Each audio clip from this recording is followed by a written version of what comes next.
besides just defending individuals who might be arrested for various criminal charges when it comes to substances, you've also been very active in things like drug court and helping families and clients both deal with different types of treatment options, different types of organizations. You're also, in openness, the president of our board, and so you're very well educated on this. And I've heard you talk very well about, how to help folks rather than just punish them. So do you want to talk a little bit about the things that you've been involved in? Oh, yes, thank you very much. When I first started practicing criminal law back in 1992, the theory of the criminal justice system was completely different. Back then, it was punish, punish, punish.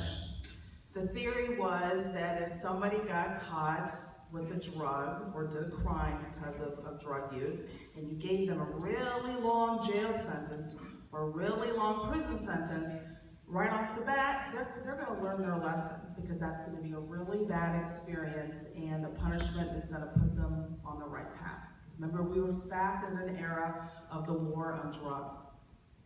And back then, as a young public defender, it was very difficult representing a client in those situations, because frankly, everybody within the system was sort of the enemy. The prosecutor was sort of the enemy, because his or her role was to punish, get the longest sentence possible, because then that meant he or she was doing his job. The probation department was the enemy. The adult parole authority was the enemy. Somebody on probation, every little misstep, every little tiny little thing was an immediate probation violation and back into court to send that person off to prison, because they got their chance and they didn't take advantage of it. The judges, under the same theory, again, I know if that person does a long time in prison, they're going to learn their lesson and we won't see them again. So it really was a war. And the people who were losing were the people who had this addiction. Then we started to evolve and we started to learn. And now here we are today, when we have a representative from the governor's office here to tell us that we need to treat people. Back in 1992, the governor's office wasn't saying that. The attorney general's office wasn't saying that. And we've really come a long way. Now I'm telling you, as the head of your county's public defender's office, that the criminal justice system is your friend. It is your ally. And I used not to be able to say that. We now live in a system where there are a lot of options for you to let the justice system to help you. We have a drug court. We started our drug court back in 2008.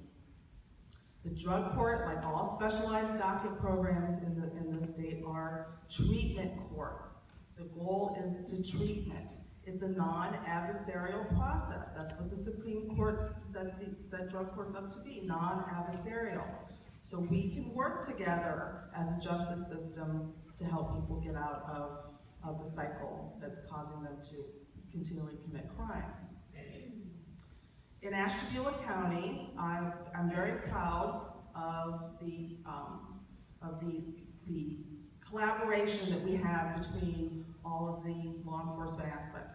My office gets along very, very well, works very well with our County Prosecutor Nick Iarocci and his staff.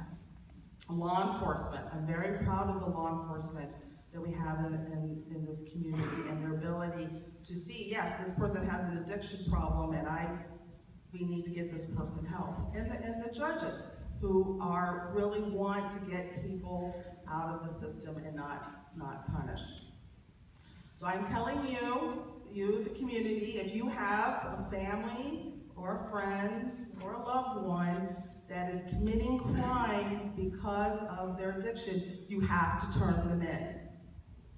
You have to call the police, and you do it as soon as you can. People, I know for a fact, my clients, these are our community offenders who are first committing crimes because of their addiction. They start with their family. They start stealing from their families. They take the checkbook from the bottom of the check. They take the heirloom jewelry and they pawn it. They take the cash out of the wallet. And family members are afraid to turn them into the police because that makes them a criminal. You know, there are collateral consequences for having a criminal conviction, but there's so many ways to get around that. Our drug court program, we have a diversion aspect. Diversion means that you may be charged with a felony and you plead guilty to a felony, but you're not convicted of that felony.